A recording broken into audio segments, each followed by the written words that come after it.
Okay, we're on.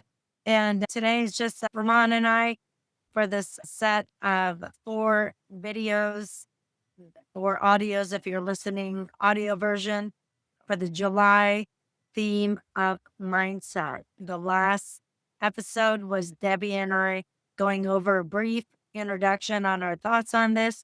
And Debbie wasn't able to make it for this. So Ramon and I got it covered. This first small segment for this week is going to be on mindfulness, but with stress management. Ramon, what comes to mind when you think of stress management? To not have any stress at all. That's what comes up. But Wouldn't that be nice? probably not the most realistic thought that I'll start with Joe Dispenza. I've heard of him.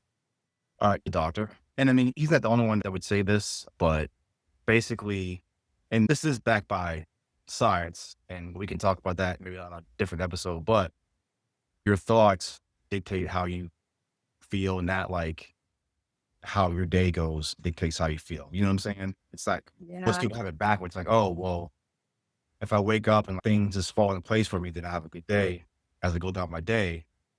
Whereas instead of thinking, okay, well, if I wake up in the morning, I'm in a good mood, I'm deciding to be in a good mood despite whatever's going on in my life, right? Like that's how it really works. We think it works the other way around. We think that whatever happens or doesn't happen to us dictates how we feel, but it's actually the other way around. But as far as just a more layman's approach to this, I would start by looking at your life and just seeing what do you have going on in your life that you can cut out that will eliminate at least half the stress you have, whether it be a relationship, maybe where you work, maybe where you live, maybe what you do with your time. Are you watching either too much TV or the wrong stuff on TV? Are you not Yeah. getting enough rest because you're staying up too late? What can you either cut out or change or bring in to eliminate at least half of it? Right. Sleep, sleep is my number one. I know that if I don't get enough sleep, then it's just gonna bring on more stress. No matter how hard I try to be in a good mood, it's really hard. So yeah, sleep is my number one suggested vitamin S, sleep, or what is it, vitamin S. Jen, what do you think besides sleep? Or Yeah. would you It, would you say? well, what I'm getting out of what you're saying is basically eliminate the things that could cause stress that are within your control, Eh, which would be what you're eating, your Right. sleep, the people that, and the things that you permit in your life. And it goes back to boundaries.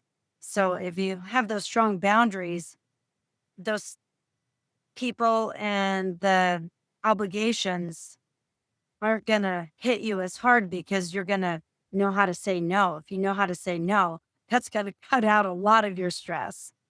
One thing that I've learned to include sleep.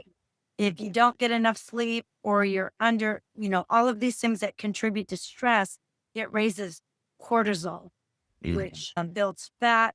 And if you're obese and overweight, it puts another toll on the body. Also, even if you're not fat, you have those corporate executives that just put so much on their plate that they don't even have time for themselves. They're just busy, busy, busy. They don't want to sit and give time to reflect. Sometimes, if you give other people the control and you let them sit in the driver's seat of your life, they're keeping you so busy that you have no time to think and Mm. thought and say, my God, what is going on here? Why am I so run down? Why do I feel like crap?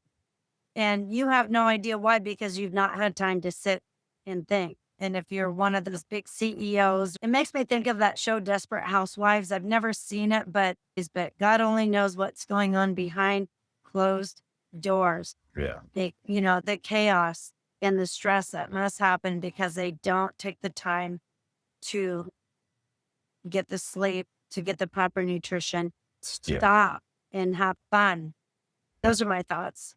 Okay, yeah, that's good. Just for the young people listening, wherein maybe they're thinking, okay, I got to figure out a way to make as much money as I can, and that's all good. But Jim brought up a good point where you have people making really good money, like for instance, a CEO. Okay, and it can mean that if you decide that that's what you're gonna do, and you get to sleep, eat right, you're gonna cut out all the crap that isn't serving you. Okay, so That's the first thing. And then the second thing is, we talked about how people are just so busy, like, and, sometimes you got to ask yourself, like, for what? Like, why am I on all these committees? Why am I involved in all this stuff? Is it to fulfill a void that's missing in my life, and all this don't really bring me stress? I'm trying to impress people. You really got to start with yourself and love yourself and do for you first before you can start serving everywhere just to be seen or to try to impress someone. You talked about, Jen, how where's the quality time for yourself? At least that's what I heard, right? Like if you aren't, Exactly. yeah, like I mean, if you aren't taking at least 15, 20 minutes, which is nothing really, but let's just start there. 15, 20 minutes of just quiet time, just you and your thoughts, or just try this, no thoughts at all. That's what meditation is, guys.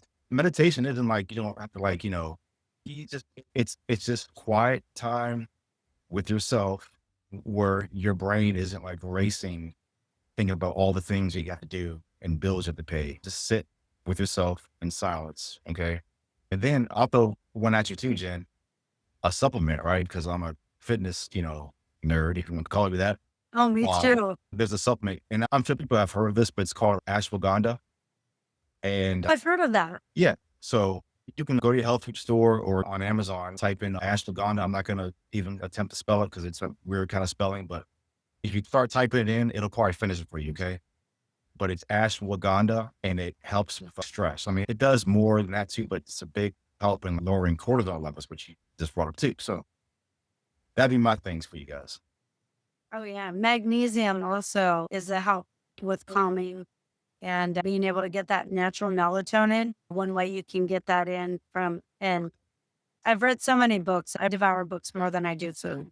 I do have an Instagram established for a popular playground for book recommendations, and I'm going to start filling that up a lot more Cool. with more recommendations. I just looked, my Audible book collection is 233 Vermont, and that's just from 2017.